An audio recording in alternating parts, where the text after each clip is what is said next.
Big Boss Malayalam season 7 live updation ആണ് കേട്ടോ. അപ്പോൾ ഇപ്പോൾ ലൈവിൽ ഇതാ മിഡ് വീക്ക് എവിഷൻ നടന്നിരിക്കുകയാണ്. അപ്പോൾ നമ്മൾ നേരത്തെ പറഞ്ഞ പോലെ തന്നെ നമ്മൾ നൂറ് തന്നെയാണ് പോയിരിക്കുന്നത്. അപ്പോൾ നൂറിൻ്റെ കാര്യം നമുക്ക് കഴിഞ്ഞ ആഴ്ചയിൽ മനസ്സിലായിട്ടുണ്ടാവില്ല. എല്ലാവർക്കും നൂറ് പോകണമെന്ന് എല്ലാവരും ആഗ്രഹിച്ചിട്ടുണ്ടാവും.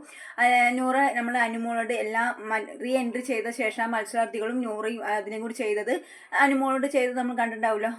അനുമോളെ നന്നായിട്ട് ടാർഗറ്റ് ചെയ്തിരുന്നു അല്ലേ. അപ്പോൾ വിചാരിച്ചിട്ട് അതിലെ പോയതോടുകൂടി നൂറയും പിന്നാലെ പോകാൻ വന്നത്. അതേപോലെ അതിലെ പോയപ്പോൾ അതിൻ്റെ ബാക്കിൽ ഇതാ നൂറയും പോയിട്ടുണ്ട് കേട്ടോ. അപ്പോൾ നമ്മൾ ആ മിഡ് വീക്ക് എവിഷൻ നടക്കുന്ന സമയത്ത് നൂറ് ഔട്ടായി കേട്ടോ. നൂറയ്ക്ക് ആ പസിലിൽ നൂറുടെ ഫോട്ടോ കറക്റ്റായിട്ട് വെക്കാൻ പറ്റിയില്ല.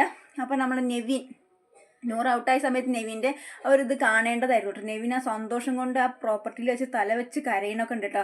അപ്പം നെവിൻ ഒരു സീസണിൽ എൻ്റർടൈനർ.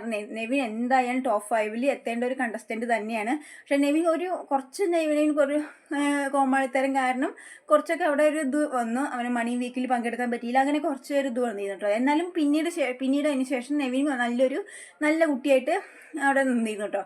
എന്നാൽ നെവിൻ അതുപോലെ അക്ബർ, അനുമോള്, അനീഷ്, ഷാനവാസ് ഇവർ 5 പേരാണ് ടോപ്പ് 5 വന്നിരിക്കുന്നത് കേട്ടോ. എന്നാൽ നമ്മൾ അനുമോൾ ആദ്യം വന്നൊരു കണ്ടസ്റ്റൻ്റാണ്. സ്ത്രീകളിൽ ആദ്യം വന്നൊരു കണ്ടസ്റ്റൻ്റാണ്. അതേപോലെ അവസാനം പോണതും അനുമോളാണ് കേട്ടോ. എന്തായാലും നമ്മൾ നൂറയാണ് ഈ ഒരു മിഡ് വീക്ക് എവിഷനിൽ ഔട്ടായിരുന്നു കേട്ടോ. അപ്പോൾ ഔട്ടായ സമയത്ത് അനുമോളെ നന്നായിട്ട് കെട്ടിപ്പിടിക്കുന്നുണ്ട്. അതിന് ശേഷം അനുമോളാണ് കേട്ടോ കരയണത്. നൂറപ്പോഴും കരയണില്ല. നൂറ പറയുന്നുണ്ട് നമുക്ക് പുറത്ത് വന്ന് കാണാം, നാളെ കാണാമെന്നൊക്കെ പറയുന്നുണ്ട് കേട്ടോ. നീ ഒരിക്കലും കരയരുത്, നല്ല സ്ട്രോങ് ആയിട്ട് നിൽക്കാനൊക്കെ പറയുന്നുണ്ട് കേട്ടോ.